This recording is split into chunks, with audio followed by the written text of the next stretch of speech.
नमस्कार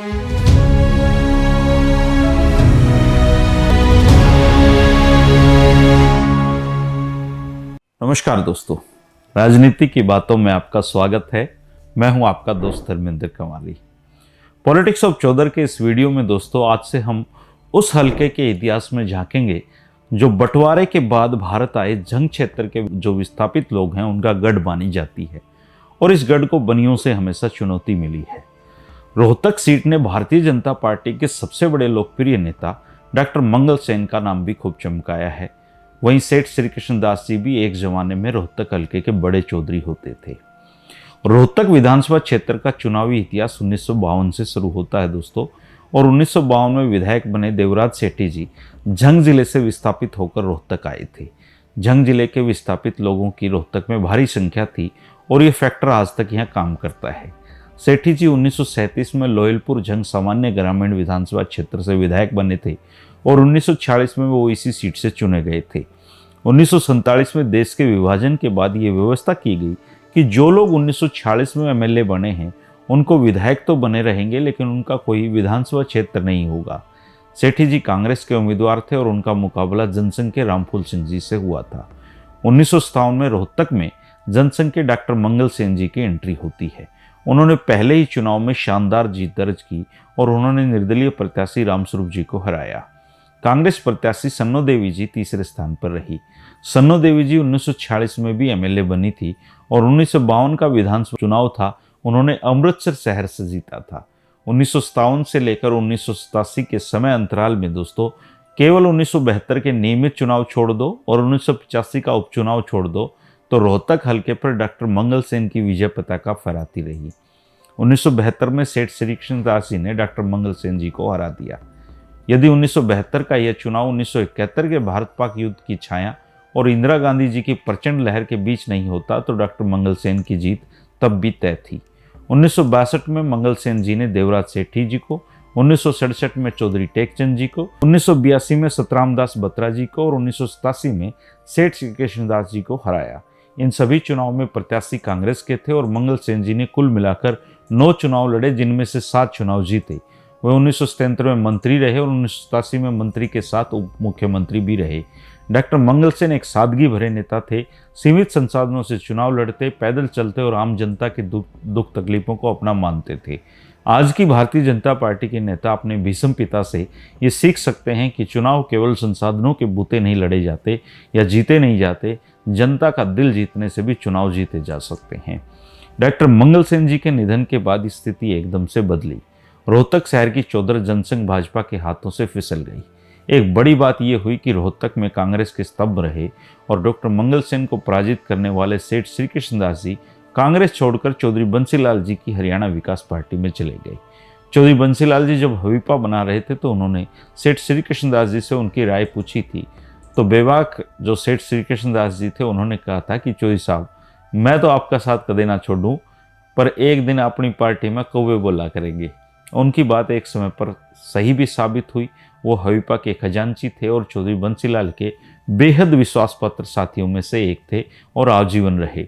1991 में जब चुनाव हुआ तो सेठ जी ने कांग्रेस के सुभाष बत्रा से जो चुनावी थी रणनीति थी उसमें कहीं मात खा गए और वो हार गए। सुभाष बत्रा जी का ये पहला चुनाव था और वो चौधरी भजनलाल की सरकार में गृह राज्य मंत्री बने। 1996 के चुनाव में सेठ श्री कृष्णदास जी ने सुभाष बत्रा जी को हराकर अपना हिसाब को चुकता कर दिया। साल 2000, 2005 और 2009 में भाजपा के मनीष ग्रोवर जी कांग्रेस से ये सीट जीतने में असफल रहे क्योंकि वो तीनों बार हारे। 2000 और 2005 में उन्हें सादीलाल बत्रा जी ने और 2009 में भारत भूषण बत्रा जी ने मनीष ग्रोवर को हराया। 2014 में मनीष ग्रोवर जी की किस्मत पर लगा जो ताला था वो खुल गया और उन्होंने कांग्रेस की यह सीट छीनकर भाजपा की झोली में डाल दी। लगातार 3 हार के बाद चौथे प्रयास में विजयी हुए मनीष ग्रोवर को राज्य मंत्री के रूप में खट्टर मंत्रिमंडल में जगह मिली और इस तरह रोहतक विधानसभा क्षेत्र से डॉक्टर मंगल सेन, सेठ श्री कृष्णदास और सुभाष बत्रा के बाद जो मंत्री बनने वाले चौथे विधायक थे वो मनीष ग्रोवर जी थे। 2014 में जब भाजपा ने रोहतक की सीट जीती तो हुड्डा परिवार के लिए बहुत बड़ा धक्का था। सारे हरियाणा में ये मैसेज गया कि जिस रोहतक में हुड्डा ने सर्वाधिक काम करवाए वो वहीं पर अपनी सीट नहीं जिता पाए। 2019 में हुड्डा परिवार ने बीबी बत्रा जी को जिताने के लिए पूरा दम लगा दिया और बत्रा जी मनीष ग्रोवर जी को हराने में कामयाब हो गई। इस कामयाबी में जो रोहतक के जाट वोटर हैं उनका बड़ा योगदान रहा। रोहतक विधानसभा क्षेत्र में प्रारंभ से ही कांग्रेस और भाजपा का वर्चस्व रहा है और एक तरह से यह सीट पंजाबी समुदाय के लिए आरक्षित सीट मानी जाती है। सेठ श्री कृष्णदास जी के अलावा शेष जो 6 विधायक थे वो पंजाबी समुदाय के रहे हैं। 1968 के बाद सभी चुनाव में कांग्रेस ने बत्रा प्रत्याशी ही सीट से खड़े किए हैं और भाजपा ने डॉक्टर मंगल सेन के निधन के बाद 1991 में सुंदरलाल सेठी को लड़वाया और उसके बाद भाजपा मनीष ग्रोवर पर ही दांव लगाती रही। रोहतक विधानसभा के चुनाव से जुड़े कुछ एक दिलचस्प अगर तथ्यों की हम बात करें तो उनमें सबसे पहले 1957 के चुनाव से जुड़ी बात याद आती है। इस चुनाव में तीसरे स्थान पर रही कांग्रेस की जो प्रत्याशी सन्नो देवी जी थी और विजयी रहे डॉक्टर मंगल सेन जी थे। सन्नो देवी जी ने अदालत में उनका जो चुनाव था इस आधार पर उसको चुनौती दी थी कि मंगल सेन भारत के नागरिक ही नहीं है, लेकिन अदालत ने चुनाव सन्नो देवी जी के जो पक्ष में था, अदालत का फैसला नहीं आया और मंगल सेन की नागरिकता जो थी असंदिग्ध नहीं पाई गई। वो अदालत में खुद को भारतीय साबित करने में सफल रहे। सन्नो देवी जी ने 1962 में जगाधरी विधानसभा क्षेत्र से भी वो विधायक चुनी गई थी और हरियाणा के अलग राज्य के रूप में आने से वो विधानसभा अध्यक्ष चुनी गई। वह 6 दिसंबर 1966 से 17 मार्च 1967 तक हरियाणा विधानसभा की अध्यक्ष रही। सन्नो देवी जी देश की सबसे पहली महिला विधानसभा अध्यक्ष थी। 1972 में डॉक्टर मंगल सेन सरीखे तुरुमखा को हराने वाले सेठ श्री कृष्णदास जी को कांग्रेस ने 1982 में उम्मीदवार नहीं बनाया था तो सेठ जी ने अपने छोटे भाई हरिमोहन को आज़ाद उम्मीदवार के रूप में मैदान में उतार दिया था। इसका नतीजा ये हुआ था कि कांग्रेस प्रत्याशी सतराम दास बत्रा मंगल सेन जी से मात्र 380 मतों से हार गए थे। चुनाव में मंगल सेन जी को 19,749, सतराम दास बत्रा जी को 19,369 और जो बागी हरिमोहन जी थे उनको 15,654 वोट मिले थे। आप अंदाज़ा लगा सकते हैं कि यदि सेठ श्री कृष्णदास जी पार्टी प्रत्याशी की मदद करते तो मंगल सेन जी की हार तय थी। इस चुनाव में पराजित कांग्रेस उम्मीदवार 2009 में विधायक रहे भारतपूर्ण बत्रा जी के पिता थे और सादीलाल बत्रा ही रोहतक के इकलौते ऐसे विधायक रहे हैं जिन्हें राज्यसभा सदस्य बनकर दिल्ली जाने का मौका मिला है। 2009 और 2019 है उसमें फिर बत्रा जी ही विधायक हैं। रोहतक पंजाबी बनाम लोकल जंग के लिए भी बहुत मशहूर रहा है। कई अन्य शहरी विधानसभा क्षेत्रों में पंजाबी बनाम लोकल की जंग होती है, लेकिन पंजाबी समुदाय के सबसे बड़े और चर्चित नेता डॉक्टर मंगल सेन की राजनीतिक सक्रियता का केंद्र चूंकि रोहतक था तो रोहतक में यह जंग कुछ ज़्यादा ही तीखी रहती है। आमतौर पर इन सीटों पर सभी दल पंजाबी प्रत्याशी उतारते हैं ताकि सभी की बहुसंख्यक समाज में स्वीकार्यता बनी रहे, लेकिन कई मामलों में वैश्य प्रत्याशी खड़ा करके प्रयोग किए जाते हैं। एक उदाहरण मैं आपको बताता हूँ।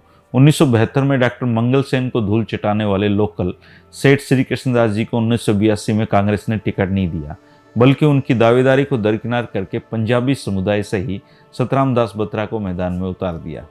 कुपित सेठ जी ने अपने भाई हरिमोहन जी को आज़ाद खड़ा किया और हरिमोहन हार गए, लेकिन सेठ जी ने कांग्रेस से को भी जीत से वंचित कर दिया।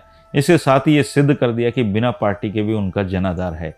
इसी जनाधार के बूते सेठ श्री कृष्णदास जी ने 1985 के उपचुनाव में यह सीट जीतकर कांग्रेस की झोली में डाल दी और फिर 1996 में हरियाणा विकास पार्टी के उम्मीदवार के रूप में उन्होंने फिर से सीट जीत ली। सेठ श्री कृष्णदास जी के जो बेटे हैं मनमोहन गोयल जी, वो फिलहाल रोहतक नगर निगम के चेयरमैन हैं और भाजपा में हैं। तो ये थी दोस्तों पंजाबी बाहुल्य सीट रोहतक की कहानी। आगे हम जो हर एक विधानसभा क्षेत्र की कहानी जानेंगे, कल हम कलानौर की कहानी जानेंगे। आपसे एक रिक्वेस्ट है कि इस दौरान जिन जिन नेताओं के नाम आए हैं, अगर आप उनके बारे में कुछ अलग से जानकारी आपके पास है या आप उनके परिवार से संबंधित हैं तो आप कमेंट करके जानकारियों को समृद्ध कर सकते हैं। जो जानकारियाँ मुझसे छूटी हैं आप उनको आगे बढ़ा सकते हैं, तभी इन वीडियो को फ़ायदा है। 3 बजे की हमारी राजनीति की बातों की दोस्ती दोस्तों चलती रहेगी। जो नए साथी हैं वो चैनल को सब्सक्राइब कर लें। शुक्रिया, नमस्कार।